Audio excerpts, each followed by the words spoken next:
పగళ్ళు ఒకరోజు ఒక ట్రైన్ ప్రయాణంలో పోతుంటే భక్సింగ్ గారు రిజర్వేషన్ లేని పరిస్థితుల్లో అందరూ జనం ఫుల్లుగా ఉంటే ఈయన ప్రభును స్తుతించినాడంట. ప్రభువా, నాకు 2 కాళ్ళు పెట్టుకోవడానికి ఈ భోగిలో ఛాన్స్ ఇచ్చావు కదా, 2 మోకాళ్ళకు కూడా ఛాన్స్ ఇవ్వమన్నాడంట. 2 కాళ్ళు పెట్టుకోవడానికి ఛాన్స్ ఉంది కదా భోగిలో, ఉందా? అర్థమవుతుందా? నేను చెప్పింది అర్థమవుతుందా? 2 కాళ్ళు భోగిలో పెట్టుకుంటామా? 2 మోకాళ్ళు పెట్టుకోవడానికి ఛాన్స్ ఇవ్వమని అడిగితే, బిడ్డ నీకు ఇస్తాను 2 మోకాళ్ళకు అన్నాడంట. ఆ 2 కాళ్ళు తీసేసినాడు. ఏం చేసినాడు? సేమ్ ప్లేస్లో 2 మోకాళ్ళు వేసి తెల్లారిన దాకా ఆ ట్రైన్ దిగే వరకు ప్రార్థన చేసినాడంట. అట్టి జనములో గోల జనం, నిద్రపోయేవాళ్ళు, మీద పడేవాళ్ళు, లేచేవాళ్ళు, వచ్చేవాళ్ళు, తెల్లార్లు ప్రార్థన చేసి అన్నాడంట, ఇటువంటి ట్రైన్ ప్రయాణం నాకు ఇచ్చినందుకు మీకు స్తోత్రము అన్నాడంట. ఏం కారణం అంటే, తెల్లార్లు నేను నిద్ర లేకుండా వాళ్ళ మధ్యలో ఉండి ప్రార్థన చేయడానికి నాకేం పట్టదు, నిద్ర పట్టదు కదా. ఇక ఆ నిద్ర పట్టని అనుభవం నీతో గడపడానికి నాకు ఇది ఒక భాగ్యం దొరికింది. ఎవరన్నా కానీ 11 గంటలప్పుడు నిద్ర లేపేవాడు దొరికితే దరిద్రుడిలాగున్నాడు, నిద్ర పానేయకుండా దరిద్రాల కింద. ఛాన్స్ ఒకటి దొరికిందని చెప్పి మనం ఏం చేయాలి? అవకాశం దొరికిందని మనం ఏం చేయాలి? మనము నిద్రకు భంగం కలుగజేసేవాళ్ళు ఉంటే మనం ఏం చేయాలి అంటున్నా. నిద్రకు భంగం కలుగజేసేవాళ్ళు ఉంటే మనం ప్రార్థన అప్పుడే భక్సింగ్ అనే పేరు ఎత్తాలి మనం. ఇంకొకసారి ఏసీ డిపార్ట్మెంట్లో భక్సింగ్ గారు ప్రయాణం చేస్తూ ఉంటే ఆ ఏసీలో చక్కగా బెడ్షీట్ చిన్నది వేసుకుని మోకరిచ్చాడంట. మోకరిచ్చి తెల్లవారుజాము వరకు ఇక ఆయన దగ్గరగా దిగాలి. మెడ్రాస్ రాబోతుంది, మెడ్రాస్లో దిగాలి. మెడ్రాస్ చేరే వరకు ప్రార్థన చేస్తూనే ఉన్నాడు బెడ్షీట్లో. ప్రార్థన చేస్తూ ఉండడం ఎదురుగా కూర్చున్న ఆయన గమనిస్తున్నాడంట. గమనిస్తామా? గమనించమా? కళ్ళు నిద్రపోతూ కూడా గమనించవచ్చు, నిద్రలేచి గమనించవచ్చు. ఈయనేంది ఒక ఆయన వచ్చిన కానించి మోకరించి ప్రార్థన చేసుకుంటున్నాడని గమనించడం. మేము ట్రైన్ ఎక్కగానే బైబిల్ చదువుకున్నాం అనుకో, ఎదుటోళ్ళు వీళ్ళు క్రైస్తవులాగా ఉన్నారే అనుకుంటారు. ఖచ్చితంగా మేము ట్రైన్లో కూడా కుటుంబ ప్రార్థన పెట్టుకుంటాం. ఆ బిడ్డలతో ఎన్నోసార్లు ప్రయాణాలు చేశాను, ఇస్కియాతో, బీలాతో, ఒలివాతో. ట్రైన్లో కూడా కుటుంబ ప్రార్థనలు పెట్టుకునేవాళ్ళవి. ట్రైన్లో ఆ లైట్లో ఆపేకి ముందే కుటుంబ ప్రార్థన పెట్టుకునేవాళ్ళు. మనం బైబిల్ చదువుతుంటే మన పక్కోళ్ళు మనల్ని ఏం చేస్తారు? గమనిస్తుంటారు. అంటే మనం ఇంట్లో కూడా పెట్టుకోమనుకోండి కుటుంబ ప్రార్థన, అది వేరే విషయం. ఇంట్లో భాగ్యం ఉండి కూడా మంచి చక్కగా ఇల్లుండి చక్కగా ఇల్లు అన్ని వసతులు ఉన్నా కూడా కుటుంబ ప్రార్థన మనం పెట్టుకుంటారా? తెల్లవారిన తర్వాత దిగేటప్పుడు ఎదురు కూర్చుని ఆయన అన్నాడంట, మీ పేరేం పేరు సార్ అన్నాడంట. నా పేరు భక్తసింగ్ అంటారు అన్నాడంట. మంచిదేనండి, వందనాలు మీకు. నా పేరు దినకరన్ అంటారు, నా కొరకు మీరు ప్రార్థన చేయండి అన్నాడంట. ఏమని చేసేది అన్నాడంట. నీకోసం ఏమని చేయాలి? నీలాంటి వాడిని కావాలని చేయమన్నాడంట. నీలాగా నాకు అవకాశం దొరికినప్పుడు నిద్రపోకుండా ఏం చేసేవాడిని కావాలి?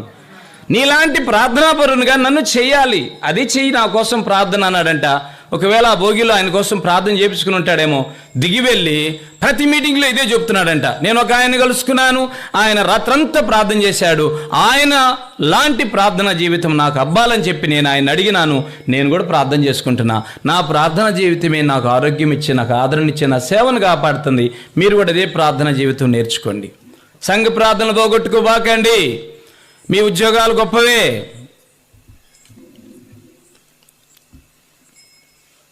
9 గంటల వరకు 10 గంటల వరకు ప్రార్థనా జీవితం. డానియేలుకి 120 రాష్ట్రాలపైన 3 అధిపతులు ఉన్నారు. 120 రాష్ట్రాలు, 120 ముఖ్యమంత్రులు. ముఖ్యమంత్రుల మీద 3 ముఖ్యమంత్రులు, 120 ముఖ్యమంత్రులు, 3 వాటి మీద 3 ముఖ్యమంత్రులు. 3 ముఖ్యమంత్రుల్లో ఈయన ఒక చీఫ్ అన్నమాట. అయినా కానీ దినమునికి ఎన్నిసార్లు ప్రార్థన చేసేవాడు? 3 సార్లు. అంతటి భాగ్యవంతునికి, అంతటి బాధ్యత ఉన్న వ్యక్తికి కూడా ప్రార్థనకి మాత్రము సమయం లేకుండా పోలేదు. గోడవలే కట్టబడతాం కనుక పునాది మీదకి వచ్చాం. పునాది ఎవరు? క్రీస్తే. క్షేమాభివృద్ధి అంటే ఎక్కడ దొరికిద్ది? క్రీస్తు దగ్గరికి వస్తేనే క్షేమము.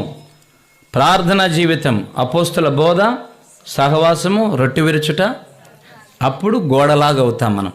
ఆ ప్రార్థన ఉండబట్టే మోషే దగ్గర వాళ్ళు సముద్రములో గోడను చూసినారు. అంటే సముద్రములో ఆ గోడ లేకపోతే మధ్యలో ఏమయ్యేవాళ్ళు? వీళ్ళు మునిగిపోయేవాళ్ళు. మునగలేదు అంటే అర్థం ఏంటి? ఇటుపక్క నీళ్ళు ఏమైనాయి? గోడలాగా నిలబడ్డాయి. కనుక ఎన్నో రకాలైన భయాలు మనకు ఎందుకు తోస్తున్నాయంటే సరైన ప్రార్థన జీవితము లేకే. ఒక సిస్టర్ గారు నా దగ్గరికి వచ్చారు అప్పుడు, పత్తిపాళ్ళు ఉన్నప్పుడు. ఏంటమ్మా అంటే, కెవ్వుని కేకేసినాడు అన్న అర్ధరాత్రుల అబ్బాయి అన్నాడు. కెవ్వుని కేకేసాడంటే దీనికి ఏం చేయాలిక? అది కెవ్వుని కేకేసాడంటే ఏం చేయాలి? నేను అన్నాను, కుటుంబ ప్రార్థన పెట్టుకుంటున్నావా పిల్లలు పండుకోకముందు అంటే, పిల్లలు పుస్తకాలు వేసి ముందు కూర్చుంటే 9 అవుతుందన్న. 9 దాకా చదువుకుని 2 ముద్దలు అన్నది నిద్రపోతున్నారు. నేను వాళ్ళతో కుటుంబ ప్రార్థన ఆడబెట్టేది. నా పనులు నేను చేసుకుని, నేను పత్తికి పోయి మిరపకాయలకి పోయి వచ్చేలోపు వాళ్ళ పనులు వాళ్ళు చదువుకుని వాళ్ళ కడుపు నిండా కాస్త పెట్టేలోపు నా పనులు నేను స్నానం చేస్తే 11 అవుతుంది. ఇంకా కుటుంబ ప్రార్థన ఎక్కడ? ఇక పొద్దున్నే నేను లేచేటప్పటికి వాళ్ళు అసలు లేచేసి వాళ్ళు పరిగెత్తుకుంటూ బ్రష్ చేసుకుని అన్ని చేసుకునేదాకా అసలు ఫ్యామిలీ ప్రేయర్ పొద్దున్న లేదు, సాయంకాలం లేదు. అందుకనాక కెవ్వుని కేకేస్తున్నాడు రేత్రి. కనుక ఇక కుటుంబ ప్రార్థనలు మొదలుపెట్టు. ఏ స్థలంలో అయితే నువ్వు ఆ కేకేశాడని చెప్పావో అదే ఇంట్లో కుటుంబ ప్రార్థనలు మొదలుపెట్టు. ఇది చెయ్యకుండా మళ్ళీ సంఘాన్ని దగ్గరికి వచ్చి తరుస్తున్నాడు చెప్పబాక. చక్కగా మొదలుపెట్టింది రెడ్డిమ్మ. దేవుడు అద్భుతంగా ఆ ఫ్యామిలీ ప్రేయర్ ఎప్పుడైతే కుటుంబంలో మొదలుపెట్టిందో వచ్చే ఆదివారం మళ్ళీ వచ్చింది. ఆమె పలకరిపని నేను పలకరించా. అరుస్తున్నాడు పిల్లోడు, నిద్రపోకుండా క్యావును కేకేస్తున్నాడా అని అడిగా. లేదంటే ప్రశాంతంగా పొరుకుంటున్నాడు. ఎట్లా జరిగిందంటే ఫ్యామిలీ ప్రేయర్ పెట్టుకుంటున్నాం, 2 వచ్చినా చదువుకుంటున్నారు పిల్లల చేత, నేను చదివిస్తున్నాను. నేను కూడా కలిసి వాళ్ళిద్దరి చేత ప్రార్థన చేపిస్తున్నాను. నేను కూడా కలిసి ఏం చేస్తున్నాను? చిన్న ప్రార్థనే, స్వల్ప ప్రార్థనలే. నీ బిడ్డల ప్రార్థనలు, నీ భర్త ప్రార్థన, నీ ప్రార్థన గోడలవుతాయి. నీ ఇంటి లోపలికి భద్రత వస్తుంది. కనుక గోడలు లేని ఇళ్ళు ఎన్నో ఇళ్ళు మనకు తెలుసు. పరదాలు కట్టుకునేవి, చిన్నవి కట్టుకుని బతుకుతున్నారు. వాటి వలన మనకి క్షేమం అనేది ఉండదు. అప్పుడు ఏమంటారు చూసిన వాళ్ళందరూ? పాపం గోడలు కట్టలేకపోయినారు, అదే పరదాలు అడ్డం పెట్టుకున్నారు. ఇప్పుడు ఈ రోజుల్లో ఫ్లెక్సీ వచ్చినాయి కదా, పేదవాళ్ళు అవి తీసుకెళ్ళి ఏం చేసుకుంటున్నారు? అడ్డం పెట్టుకుంటున్నారు. కనుక కట్టబడని గృహాలు, ప్రార్థన లేని అనుభవాలు. కానీ నేను 2 రిఫరెన్సులు. నెహెమ్యా కాలములో గోడ కట్టబడిందంటే వాళ్ళ ప్రార్థనలు, వాళ్ళ ఐక్యత. వాళ్ళు ఎప్పుడైతే అపోస్తుల నెహెమ్యా చెప్పిన మాటలు వింటున్నారు, ప్రార్థన చేస్తున్నారు, శనివారం రాగాల్ని చక్కగా రొట్టె తీసుకునేవాళ్ళు, అన్ని పనులు చేస్తున్నారు. ఆ రోజు విశ్రాంతి దినము, శనివారం. సేమ్ అట్లానే నిర్గమాకాండంలో కూడా వాళ్ళు అనుభవించారు. గోడ నీళ్ళే వాళ్ళకి గోడగా మారినది. అదేగా అలాగ వీళ్ళు ప్రార్థనా జీవితం కలిగిన జీవితం, అలాంటి వాక్య ధ్యానం దేవుని యొక్క చిత్తపట్టి మంచి గోడలు అయిపోయినారు వాళ్ళు. 3వది, గోడలు కట్టబడిన తర్వాత ఇంకేం పెడతారు? కొంచెం ఎత్తు గోడలు కట్టిన తర్వాత ఇంకేం కట్టాలి? గోడలు కట్టినాకేం కడతారు? 7 అడుగులు ఎత్తు కడతారు గోడలు. గోడంతా కడతారా? కిటికీలు వస్తాయి. ఏమొస్తాయి? ఇల్లు కట్టిన వాళ్ళ పేర్లే అసలు దానికి సంబంధించిన ఏమి రావటల్లా. 7 అడుగులు ఎత్తు కట్టిన తర్వాత ఏమొస్తాయి? కిటికీలు వస్తాయి. కిటికీల వలె కట్టబడాలి. కొంతమంది ఏమవుతున్నారు? పునాది వలె కట్టబడుతున్నారు. కొంతమంది గోడల్లా కట్టబడుతున్నారు. కొంతమంది కిటికీలాగా కట్టబడుతున్నారు. కిటికీ దేనికి జ్ఞాపక సూచన? కిటికీలు దేనికి జ్ఞాపక సూచన అంటే మంచి గాలి లోపలికి వస్తుంది, చెడు గాలి ఏమో అటు నుంచి బయటికి పోద్ది. కిటికీల్లో రకరకాల కిటికీలు ఉన్నాయి. ఈ కిటికీలోంచి ఏమో మంచి గాలి వస్తుంది, పెద్ద కిటికీలోంచి. ఇంటర్ కిటికీలు పైన ఉంటాయి చూసా, వాటిలోంచి ఏం పోతుంది? మనము అని ఆక్సిజన్ పీల్చుకుంటాం, ఈ కిటికీలోంచి వచ్చే గాలి.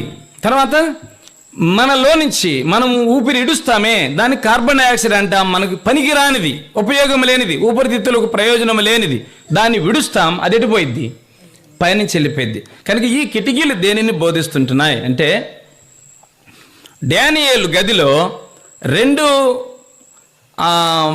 3 పూటలు కిటికీలు మాత్రం ఆయన ఎప్పుడు మూయడు. కిటికీలు ఎప్పుడు మూయడు. ఆ కిటికీలు ఎప్పుడు ఏమై ఉంటాయి? తీయబడి ఉంటాయి. కిటికీ ఎందుకు తీసినాడు ఆయన అంటే, ఆ కిటికీ తీయంగానే ఏం కనపడుతుంది ఆయనకి? అది చెప్పండి. యెరూషలేము కనపడుతుంది. చూడండి, డానియేలు పుస్తకం 6వ అధ్యాయం, డానియేలు 6:10. కిటికీ తీయంగానే ఏం కనపడుతుంది ఆయనకి? డానియేలు 6వ అధ్యాయం 10వ వచనం. డానియేలు 6:10 అందరం కలిసి చూద్దాం. డానియేలు ఇట్టి శాసనం మీద సంతకం చేయబడిన తెలుసుకుని ప్రకారం అనుదినం ముమ్మారు మోకాళ్ళు తన ఇంటిపై కిటికీలు యెరూషలేము తట్టునకు తెరవబడి ఉండగా. చదవండి.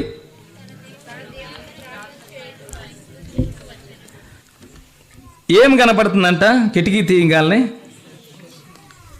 తీయంగానే యెరూషలేము కనపడుతుందని రాయబడింది. ఈ కిటికీ ఇప్పుడు దేనికి జ్ఞాపక సూచన? తర్వాత మీకు ఇంకొకటి, ఈ కిటికీ యెరూషలేమును ఆయన ఎన్నడూ మర్చిపోలేదు. యెరూషలేమును మర్చిపోవాడు తన సంతకం పెట్టడం మర్చిపోతాడు, లేకపోతే రుబ్బడం మర్చిపోతాడు, లేకపోతే నేర్పు అంటే తన వృత్తిని చేయలేడు. వాళ్ళు వృత్తిని మర్చిపోతారు. వాళ్ళు వృత్తి చేయలేరు అని అంటే అర్థం ఏంటి తెలిసిన?